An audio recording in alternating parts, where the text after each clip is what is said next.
20 máximo. Bueno, qué gusto charlar con Iván Duque, el presidente de la República de Colombia entre el 2018 y el 2022.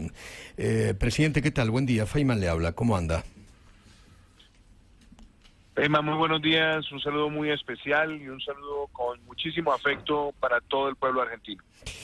No sé si, me imagino que sí debe estar al tanto que se reunió aquí el Grupo de Puebla en un foro que tiene que ver con los derechos humanos, donde estuvo Cristina Fernández de Kirchner, la vicepresidente condenada aquí en la República Argentina, pero también estuvo Samper de su país, estuvo Correa, que es prófugo de la justicia en Ecuador, estuvo Mujica, estuvo Baltasar Garzón, estuvo Zapatero de España y Evo Morales. Me gustaría una opinión suya sobre esa reunión.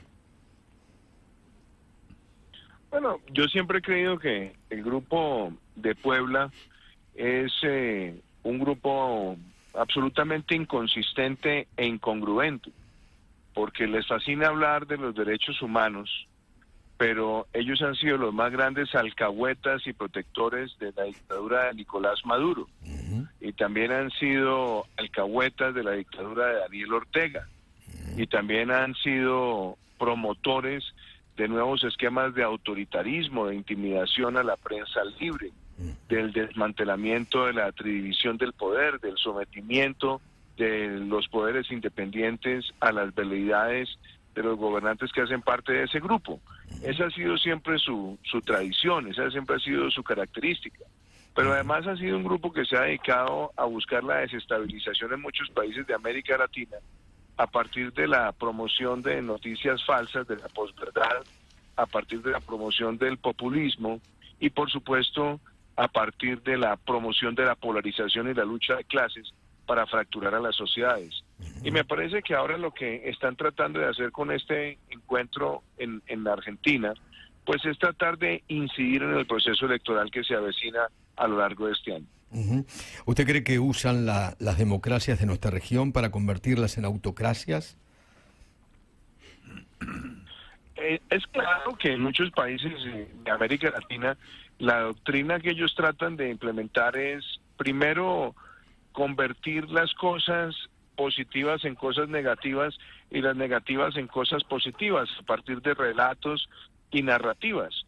Por ejemplo, a ellos les fascina hablar de los derechos humanos, pero poco dijeron de Nicolás Maduro, poco dijeron de Daniel Ortega. Les fascina hablar en contra de la corrupción, pero usted bien lo ha dicho.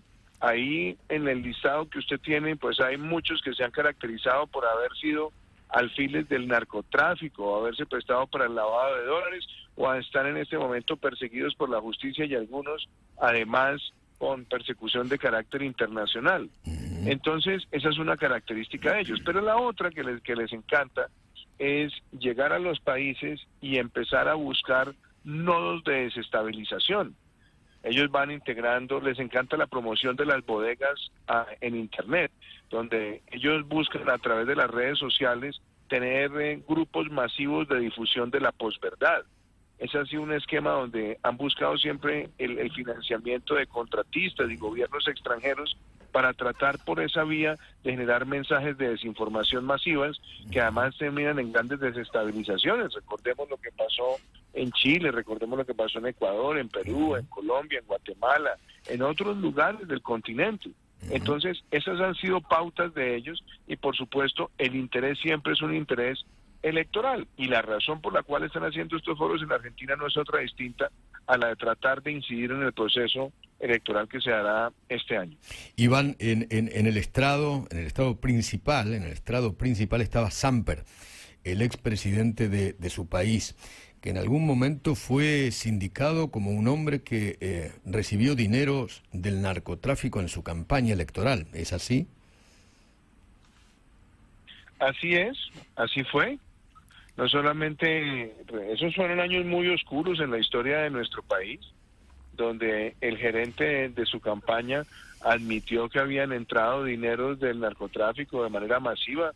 Además, fueron momentos donde nuestro país fue desertificado en la lucha contra el narcotráfico, y también otro episodio vergonzoso cuando un presidente en ejercicio de nuestro país le fue retirado la visa a los Estados Unidos justamente por esos lazos incestuosos con el cartel de Cali.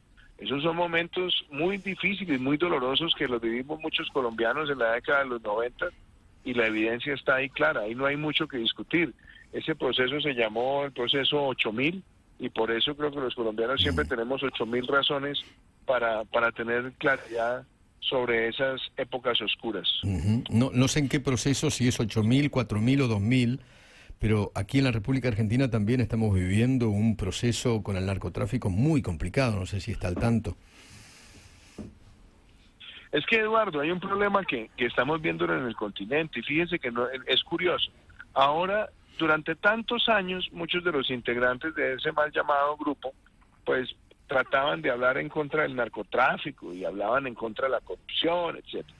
Y ahora les ha dado porque hay que buscar canonjías y relaciones, como dijera yo, alambicadas, melifluas con las mafias, con el argumento de que hay que reducirle las penas en aras de la verdad. Ahora les gusta el argumento de la verdad. Y resulta que si usted se da cuenta, en muchos países que están siendo gobernados por quienes han seguido las pautas del Grupo de Puebla, ahora están promoviendo todo tipo de mecanismos de perdón e indulto por la puerta de atrás para las mafias, cosa que llama la atención y que valdría la pena que alguien investigara cuáles han sido las relaciones de esas mafias con algunos de los integrantes de esa organización para financiar sus procesos electorales o para financiar también sus redes de bodegas de desinformación a través de las redes. Esa es una realidad de bulto y qué bueno que pudiéramos indagar mucho más a profundidad sobre ella. Sí, aquí con el kirchnerismo el narcotráfico ha crecido de manera exponencial.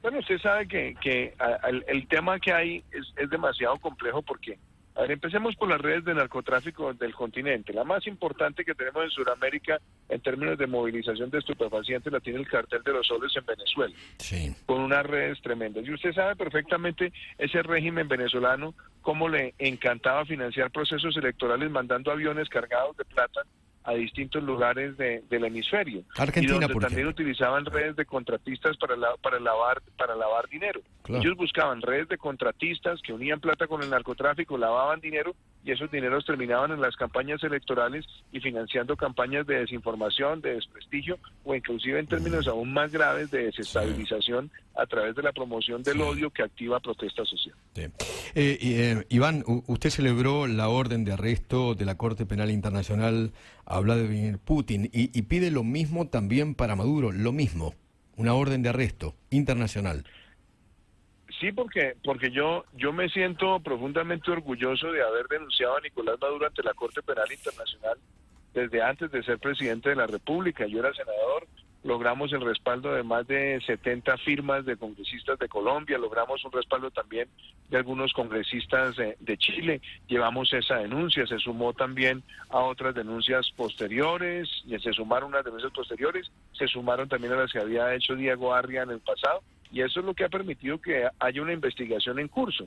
Lo que pasa es que cuando uno ve la celeridad con la cual la Corte Penal Internacional ha obrado frente al caso de Vladimir Putin, porque son evidencias tosudas, contundentes, pues siendo también contundentes y tosudas las evidencias de todos los ultrajes de los derechos humanos en Venezuela y teniendo una investigación en curso, pues lo que esperamos es que el próximo sea ese sátrapa, ese dictador que ha sometido a su pueblo y que además ha generado la crisis migratoria más grande que haya conocido este continente. Por eso celebré que a un sátrapa como Vladimir Putin le hayan dictado una orden de arresto y que ahora lo mismo ocurra con el sátrapa mayor que tenemos en este continente. He leído por ahí que usted está muy preocupado por la cuestión medioambiental. ¿Me puede explicar por qué? Yo llevo desde hace muchos años, Eduardo, involucrado en varios temas ambientales, en lo que es la promoción de acción climática, en transición energética, movilidad limpia, economía circular, y también he estado muy involucrado en lo que se conoce como la campaña del 30 por 30, que es contar con al menos el 30% del territorio de nuestros países declarado área protegida. Y en eso he estado trabajando en el último año con distintos jefes de Estado, con distintos gobiernos, con distintas organizaciones, y celebro lo que ocurrió en Montreal a finales del año pasado, donde ese compromiso se reafirmó, y también siguiendo el referente que dejamos en Colombia, no esperar hasta el 2030 para tomar esas acciones. Colombia lo logró en el año 2022 cuando más del 30% de su territorio fue declarado área protegida, y ahora queremos también que este fenómeno se dé en otros lugares, no solamente del continente, sino también del mundo. Y por otro lado, estamos promoviendo en este momento soluciones basadas en la naturaleza para la protección de la Amazonía, donde tengamos, entre otras, el pago por servicios ambientales con comunidades indígenas, movilizando una gran cantidad de recursos del sector privado internacional. Presidente Duque, no sabe cuánto le agradezco haberme atendido. Gracias por su confianza. A usted, Eduardo, muchísimas gracias y un saludo muy especial a todo el pueblo argentino. Abrazo grande. Iván Duque.